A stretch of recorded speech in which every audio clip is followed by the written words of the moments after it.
பார்த்தீங்கன்னா திருச்செந்தூர் வந்து பாதாள சாக்கடை வந்து அதிகமாக ஒடிக்கிட்டு இருக்கு.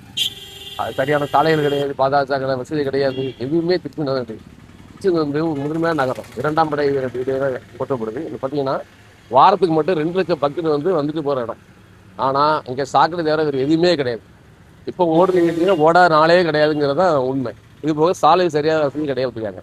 பார்த்தீங்கன்னா இந்த இடத்துல பார்த்தீங்கன்னா திருச்செந்தூரில் சாலை வசதி 4 முக்கிய சந்தி ஒன்று இருக்குது. திருநெல்வேலி சாலை பார்த்தீங்கன்னா இந்த சாலை வந்து 1 வருட காலமாக அப்படியே தான் இருக்குது. பல வருட காலமாக இருக்குது. இப்போ 1 வருடமாக அது பண்ணாங்க. அப்பவும் நாங்கள் கல்ல போட்டு சரி பண்ணுவோம்.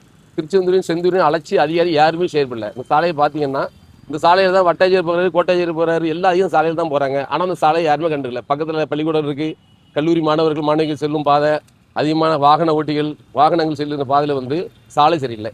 இது போக நம்ம ஊருக்குள்ள சாக்கடை, ஆண்ட ஆட்சியும் சரி ஆளுகின்ற ஆட்சியாளரும் சரி திருச்செந்தூர் மக்களுக்காக எதுவுமே செய்யலைங்கிறது தான் அடிப்படை உண்மை. இனிமேல் யாரும் செய்ய போகிறதும் கிடையாது. வருட காலமாக பல வருட காலமாக ஆட்சி 7 வருடமாக வந்து எங்கள் ஊர் சட்டமன்ற உறுப்பினர் அனிதா ராதாகிருஷ்ணன் அவர்கள் 2 முறை அமைச்சராக இருந்திருக்காரு. எதுவுமே செய்யலை. போன ஆட்சி காலத்தில் கூட அறிக்கையாக விட்டார். தேர்தல் அறிக்கை வந்து நான் திருச்செந்தூர் ஜெயிச்சிட்டா பாதாள சாக்கடையை நான் நிரந்தரமாக இது பண்ணுன்னு சொன்னார். ஆனால் ஜெயிச்சு வந்து தலைவர் ஆளே காங்கலை.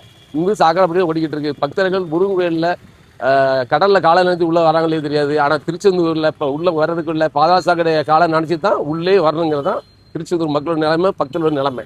இது மாறணும், மாற்றி அமைக்கணும். விடியல் அரசு விடியாத அரசாக இருக்காங்கிறது தான் உண்மை.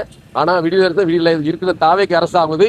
ஆட்சி மாறினாலும் காட்சி மாறவில்லை என்பதுதான் மக்களுடைய பேச்சாவே இருக்கிறது. அதனால உடனடியாக ஆளும் அரசு திருச்செந்தூர் மக்களை கருத்தில் கொண்டு பக்தர்களையும் கருத்தில் கொண்டு இந்த பாதாள சாக்கடை உடனே அகற்ற வேண்டும், சாலைகளை சீரமைக்க வேண்டும், சரியான குடிநீர் தர வேண்டும், செந்தூர் அலட்சி அதிகாரிகள் கண்டு கொண்டு உடனடி நடவடிக்கை எடுக்க வேண்டும் என்று ஆட்சியாளர்களை கேட்டுக்கொள்கிறோம். பல வருட காலங்கள் சாலை அப்படிதான் இருக்கு. பல முறை நாங்கள் குட்டியாரில் மண்ணை அள்ளி போட்டாலும் அப்படிதான் இருக்குது. அதிகாரி அவளையும் சொல்லியாச்சு, இந்த புதுப்பிரதி அதிகாரி சொல்லியாச்சு, நெடுஞ்சாலை அதிகாரி சொல்லியாச்சு, நம்ம நகராட்சி நீர் அதிகாரி சொல்லியாச்சு. யாருமே எந்த முடிவு எடுக்கல. இங்கே பக்கத்தில் பாருங்கன்னா அரசு மருத்துவமனை இருக்குது. அங்கே வரைக்கும் நோயாளிகள்லாம் அவதிப்படுறாங்க. இந்த பள்ளத்தில் உளுந்து எஞ்சி தான் போண்டி சூழ்நிலை இருக்குது. அந்த மாதிரி நடந்துகிட்டு இருக்கு.